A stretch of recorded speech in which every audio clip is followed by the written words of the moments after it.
Namaste everyone, I'm Shubhi Belwal from Team Booknerds and welcome to this editorial discussion where we will be discussing the young and talented poet Rushali Mukherjee's debut book Moonchild. And as virtually we are doing this session together with me, we have other members from the team, Vidushi, Devanshu and Jevant. Welcome guys. Hello, Booknerds. Thank you so much. So I'm pretty excited for this session today because Moonchild was the book that I started my 2021 with. And this has been a very beautiful journey for me to read the poetries and to go through the illustrations. And before we begin this session, I would like to quote Robert Frost, where he says that poetry is when an emotion has found its thought and the thought has found words. And I think that this quote is fitting aptly with this book, Moonchild, where there is this beautiful combination of words and illustrations. So let's go straight to Vidushi, who is going to tell us more about this book. Well, today we are here to discuss this amazing, brilliantly presented book that is Moonchild by Rushali Mukherjee. It is a collection of poetry and art presented in such a youthful way that it just mind boggles you and gives you such a newer perspective of life. I think that poetry is generally very subjective to every person who is reading it. But in Moonchild, Rushali has really taken it to the next level, where she has taken advantage of that subjectivity so much and written in a way that is singular, unique, and unapologetically her.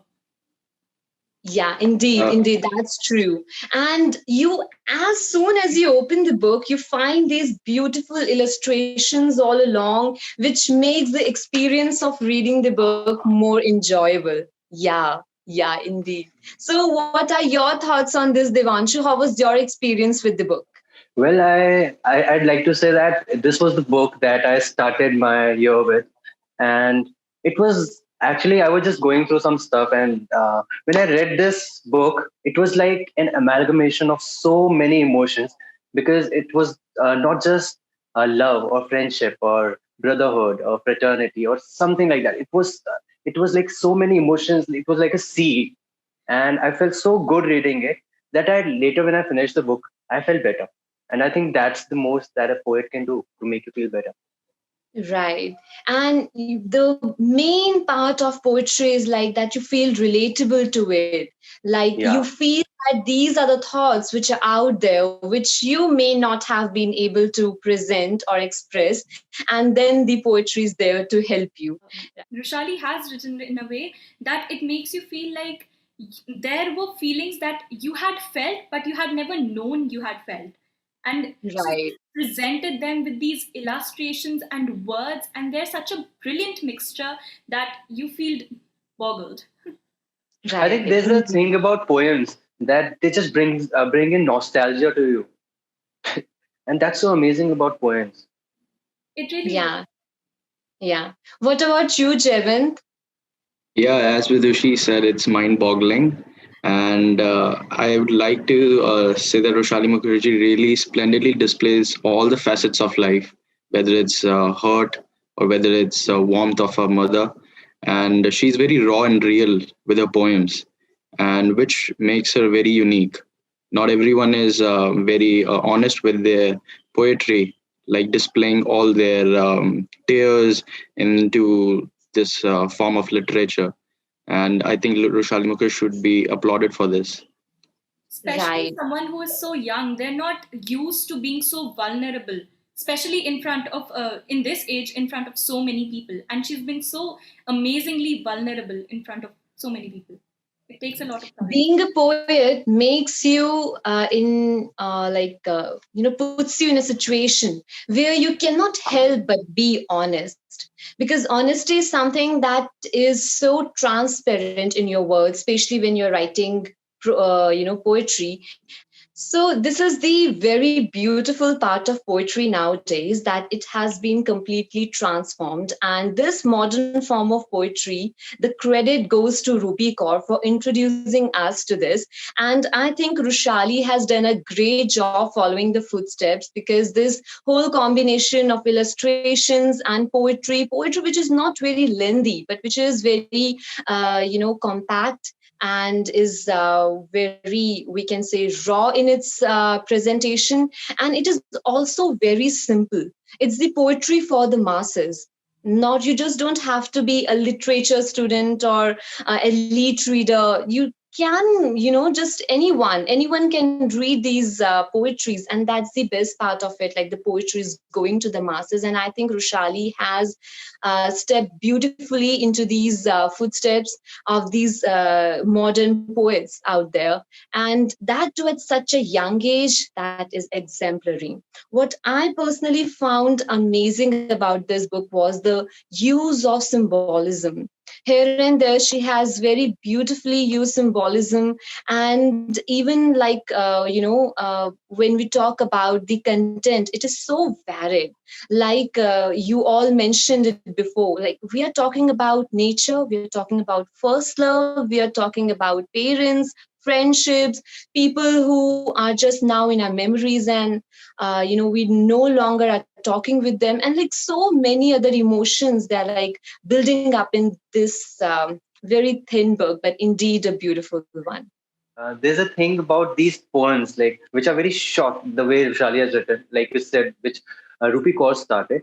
It's about like whenever anybody will read them, within 1 or 2 pages, they'll know if they're really going to love it or not. Within 1 or 2 points, and this is what it does. And I think Rushali did it for me. Yeah, I think the best part about poetry, and I would say what makes a poetry book a wonderful one, is that how much you're able to relate with the content. And I think I was able to relate with each and every page out there. Yes, the poetry is very simple, but that's the best part of it, I would say. Yeah. Definitely. Actually, how simple the poetry was and how simple the illustrations was made it all the much more relatable to everyone. Like Right. people who are just in the same range as her, same age range as her, and also in the same sort of situations as her, they were able to imbibe those emotions and the feelings behind her words because they were so simply written. If you're just googling for a synonym or another word in the poem, then that takes all the feeling away from it. Yeah, it sometimes stars your whole experience, reading experience. Because you're just looking through dictionaries to find the word to actually see what the line means. Here you were able to relate and feel all at once, and the illustrations did such a good job. Like Rupi Kaur introduced this, and it it has done wonders to the poetry community because now we have this amalgamation of art and words, and it's just beautiful. It's like the equivalent of a painting says 1,000 words, and then there are even more words than that. So it just Right. gives more meaning. Yeah, exactly. So, moving on in this session, I would go to Devanshu and ask him that what was the favorite poetry from this collection. Okay, so there were many that I really liked, but if I had to choose one, I'll choose this. It was, I'll just show you the page also. So this is the page, and I'll just read it out for you all. It goes as: we're like pressed flowers between the pages of a hardcover, trapped between stories that weren't ours. And I think it emerges an emotion which says that we were in a story that was not ours, like somebody else, the fate or something else. We were trapped into the stories of others, certain decisions of others, what they made for us, and we just got trapped in them. And then we became like pressed flowers. I also have this habit of keeping dry flowers inside the pages of the book. And every time I come across these flowers, like which I keep and then I forget. And whenever I'm like picking that book up, or I just go through the pages some days later, and then I come across those flowers, and they take me back to the memories about those flowers or the moment when I kept it in the book. And yes, that's indeed a beautiful piece out there. Talking about the favorite part that I felt in this collection, well, there are many, but yes, here I'll just go with one, and that is in the page number 16 for my fellow teammates over here, so that they can enjoy the piece as well. And there is this beautiful illustration where I think there are two hands being shown, and they're holding, I guess, the bar while as we like travel in metros or in bus. And the poetry goes like, it's a world of circles, the full moon, the earth, our lives, but us, oh no, we were parallel lines, always together, but never realizing it. It just makes you feel so much. Yeah, in such few words, in Yeah, such few words. and not just few words. Like the way she said that they were in a they were parallel lines. It's like it makes you feel like you are not the only person on this earth, and there are so many souls alongside you going through the same kind of things, and you just never realize it. So many And connections which we don't even realize. exactly. Yeah. Sometimes I think that when you write a poem, you also think about something. Like when I read a poem, it was something else. But when I saw the illustration, it just expanded the horizons of my imagination. Because the illustration that she had given here, she is this like two people in a bus, not really holding hands, but just near each other and just going along the way. Only both of them know what there is. Yeah, indeed, the poetry is very simple but close to heart. What's your take on this, Jevant? What did you find the best part in this book? Yeah, I would like to say that Moonchild made me reminisce all those childhood memories. Like there's one part in one poem where Rushali Mukherjee relates to a car stereo. So I was reminding myself those times whenever I was in like on long drives and relating myself to the car stereo. So that's very powerful that what Rushali Mukherjee relates to makes you also very relatable, the moments like in your life, all those little moments you just don't even realize that you just went through those moments. Yeah, Yeah. so it's For me, even the best part of the book was that you were able to resonate with the pieces that you were reading, and even the drawings, the illustrations. So you were able to relate to them. And yes, that makes you feel stronger and deeper about the topic that is being mentioned in that particular poetry. Yeah. You know, I'm very used to reading poetry that is very rhythmical. Like it goes in a way that flows the words. But the uniqueness of Rushali's work is that it's not at all rhythmical. It's actually very abrupt ending and it has no punctuations. But the beauty of it is that it makes me want to pause and think how the author might have meant for it to flow, and it makes me want to think about the object of the poem, of why she has written this particular piece, to relate it to the artwork that is on the page, and reminisce about it and think about it, what she really wanted to portray in that work. And what I loved about it, the whole collection, was the change in her own experiences throughout the book. It starts in Yeah. this layer of innocence and naivety, but it Hmm. ends up so much deeper and introspective, which is so beautiful.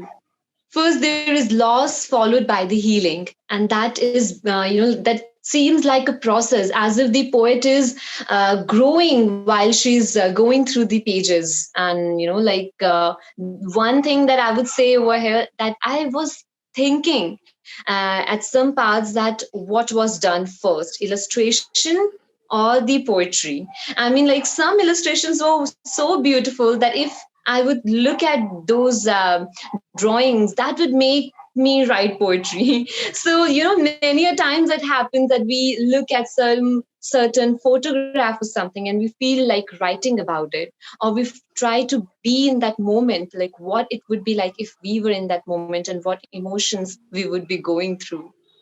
Some of the Well, I art, think only Rushali can tell us that. some of the Yeah. Yeah. artworks, I looked at them, and for a second, I just imbibed what all information I was getting from that very artwork, and I would know what was in the poetry. I wouldn't even have to read it to already know what she meant to say across the page. Right, right. Also, I really liked the thing about this book was what I liked it. It was the journey of crests and troughs just side by simultaneously, and I really like that because sometimes it happens that somebody's in a field and then they just like one section is dedicated to one feeling and then other section to other feeling. Here it is like one feeling is of friendship, then other feeling is of loss, and then other feeling is of love, Mhm. and other feeling is It's a of wrongness. natural process. So That's what. yeah, it happens in our lives also. Our lives are not in a constant way. Like our lives are not divided into sections. That now comes the loss, now comes the healing. Our lives is such that today is love, tomorrow there is not, like that. But Yeah. something I feel should be stated is that I don't think this book is for everyone. It's for a very selective audience at times, and people who really appreciate looking at the world from a newer perspective, and from a perspective that is very young, that too, because it is framed in this feminine young girl esque perspective, the way she views the world, because she's still figuring out what she's seen and what she knows about the world herself. So that is someone not everyone can relate to, not everyone can appreciate the beauty of that innocence and of that learning. So I think it is for a selective audience. What's your take on this, Jevant?